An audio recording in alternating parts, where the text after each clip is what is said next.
કેન્દ્ર સરકારે કપાસની આયાત ડ્યુટીને લઈ સૌથી મોટો નિર્ણય કર્યો છે. તેને લઈ જો કે હવે ખેડૂતોમાં ચિંતા પણ જોવા મળી રહી છે.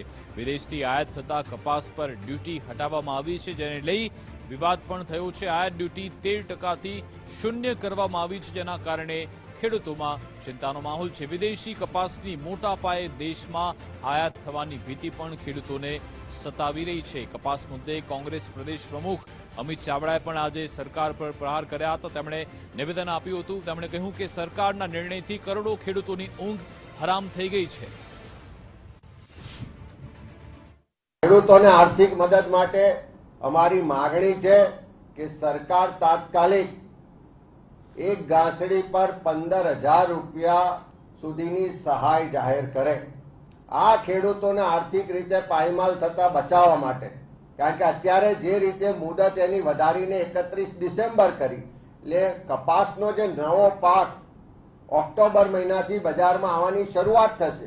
જ્યારે ખેડૂતના ખેતરમાંથી કપાસ બજારમાં આવવાનો હશે, એ જ સમયે વિદેશથી મોટા પ્રમાણમાં અહીંયા ઇમ્પોર્ટ થઈને ડમ્પિંગ થશે, તો ખેડૂતો આર્થિક રીતે પાયમાલ થઈ જવાના. એટલે આ ખેડૂતોને મદદ કરવા માટે અમે સરકાર પાસે પ્રધાનમંત્રીશ્રીને અમે પત્ર લખીને માંગણી કરી છે કે આ કપાસ પકાવતા ખેડૂતોને પ્રતિ ગાંસડી 15,000 રૂપિયાની સહાય સરકાર તાત્કાલિક જાહેર કરે. એના માટેની યોજના પેકેજ બહાર પાડીને એનો તાત્કાલિક અમલ કરે.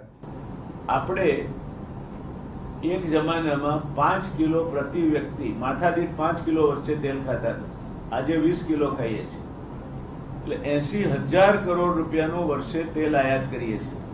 એમાં આ જો કપાસિયાનું તેલ કપાસ તરફથી ખેડૂત બીજે વળે, ખેડૂત પાયમાલ થાય ને આવતું બંધ થાય, તો બીજું વિદેશી મૂંડિયામણનો દેશને નુકસાન થાય, ખેડૂતને નુકસાન થાય.